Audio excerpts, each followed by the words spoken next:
Time now for focus and to Syria, which despite the terrible human cost, the civil war there proving an opportunity for some. In the far northeast of the country, Kurds and the Syriac Christian community have begun carving out autonomous regions for themselves.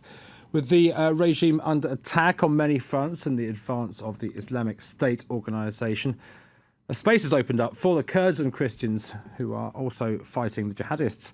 Our team met one of these Syriac fighters who left his life in Switzerland to defend his community's heritage and liberty. This report by Sébastien Bouilly and Luke Brown. Fighting for his people's freedom. For 2 years, Johan Kozar has led a Christian militia group against the rise of the Islamic State organisation.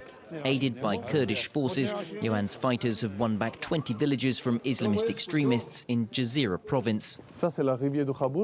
Over there's the River Gabor. After that, it's the Islamic State organisation.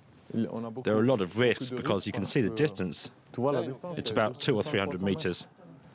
If there were a sniper over there, he could shoot us very easily.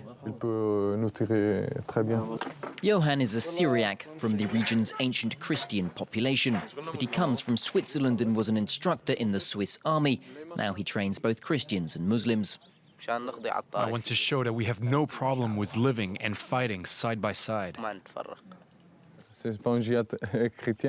It's not a Christian jihad, it's a war for human rights, for the rights of a people. It's a people's war. Switzerland does not allow its citizens to fight for another army. Johan risks 3 years imprisonment if he returns, a small price to pay for the survival of the Syriac Christian community. Nobody will give you your rights. You're the one who has to earn them.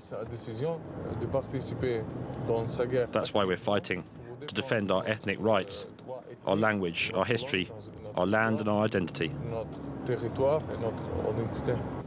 This is Hasakeh, a strategically important town in the south of the region that the Syriacs and the Kurds reconquered 2 months ago. The jihadist threat remains high, with Islamist forces still operational in the region. There are still a lot of people belonging to the Islamic State organisation in town. For the Syriacs, just like the Kurds and the government forces, the main threat remains the Islamic State organisation. Here in Hasakeh, the regime's police is still present, but they're in a minority and have little authority over the militia fighters. The Syriac police is known as the Sutoro. Allied with the Kurds, it protects the Christian population from Islamist attacks.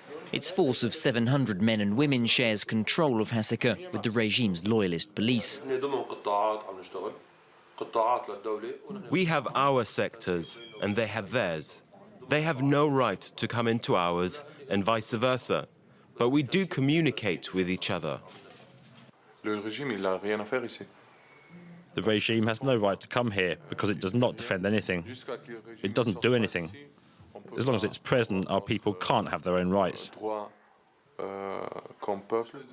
In the midst of this uneasy truce and seeming stability, a temporary government has been created. It was formed a year ago when the regime, weakened by the war, left the region to manage alone. It uses oil revenues to finance the militias. The headquarters of this new administration is in Kamishli, a town in the north of Jazira, close to the Turkish border. Organization, a building of the new government. And it's dangerous. Yes, from bombing. They are target now. Facing the threat of Islamist retaliation means the new government building is kept under tight surveillance. Inside we meet 2 leaders of the new government, a Kurd and a Syriac. We have joined up, Kurds, Arabs and Syriacs, and we have formed a committee so that each party is represented. Our local government is in charge of the executive. Participating in this power-sharing government is a unique opportunity for the Syriac minority, which only represents a quarter of the population of Jazira. Our political project is essential because it alone can enable Syriacs to continue to live according to their traditions, to continue to develop and especially to keep their land.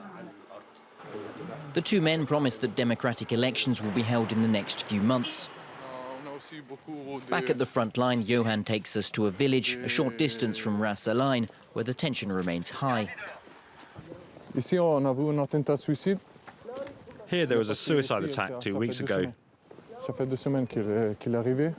He came past here and blew himself up with a car. That's why they've narrowed the road.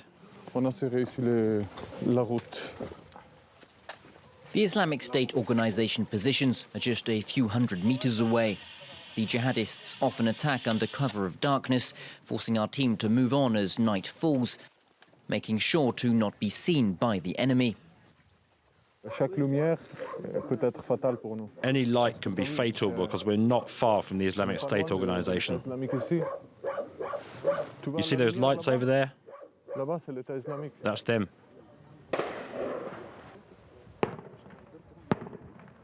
As gunfire rings out nearby, through the night the militia keeps up its watch over this village. For the Christian Syriacs, the civil war has mutated into a fight for survival. We're not an ordinary military force, we're a people's military force. It's the people who've decided to fight. That's why there aren't any rules here. The difference between us and the Islamic State organization is that with us, we're fighting for democracy and to live in freedom. Johan wants freedom for Kurdistan once Al-Jazira has been won back.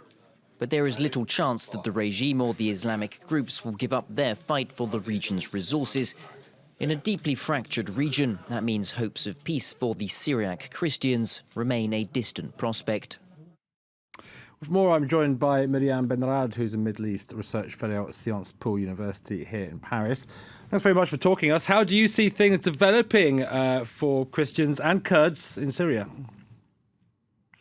Well, there was a clear defeat of the Islamic State, of the jihadists, in the city of Kobani, which was quite symbolic, since it's the first defeat of such magnitude for the jihadist organization. Yet, I think it's important to recall, as is also shown in your documentary, that the Islamic State is not fully defeated, that the group continues to control vast regions, including Kurdish ones along the border, and is also still a significant threat against the Christian population and other minorities in the region. And we're seeing very clearly with the last video and the last operations elsewhere in Syria and also in Iraq that there's that the group is still in a logic of excessive violence, and that it's not going to give up on its goal to conquer more territory and recruit more men into its ranks and ignite a real full-blown conflict for the time being. And what about the ongoing search for a Kurdish homeland, not just in Syria but elsewhere? Well, I think it's clearly there's clearly a pattern or request for autonomy coming from the Kurds. It's already the case in Iraq, where the Kurds enjoy autonomy. They enjoyed this autonomy for years.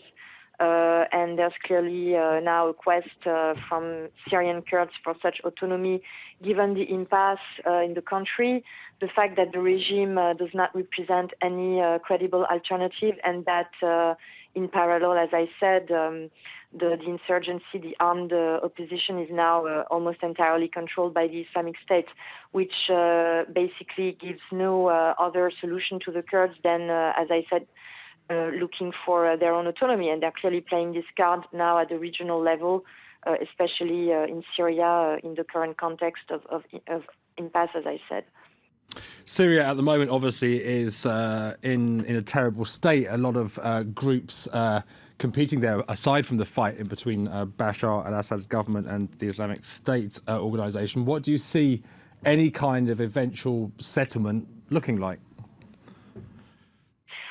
Well, I think clearly there will be no short-term settlement of this crisis. The problem being that the moderate armed opposition has been almost entirely suppressed under the attacks of both the regimes, the Al-Assad regime and the Islamic State, which both have a common interest in eliminating these moderates, the ones who could have embodied a transition.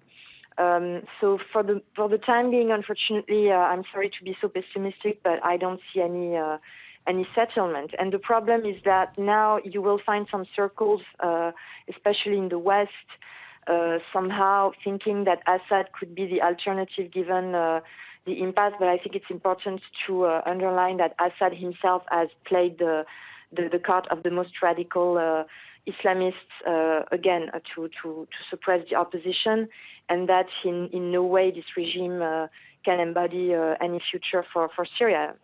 So unfortunately, I think we are more heading towards, as I said, a full-blown lasting conflict. And the challenge is clearly set. How can the West help reconstitute an opposition, including an armed opposition that is moderate and that can lead to an acceptable transition in this country? But for the time being, it's very unlikely. Miriam Benrad, thank you very much for joining us. And that's it for this edition of Focus.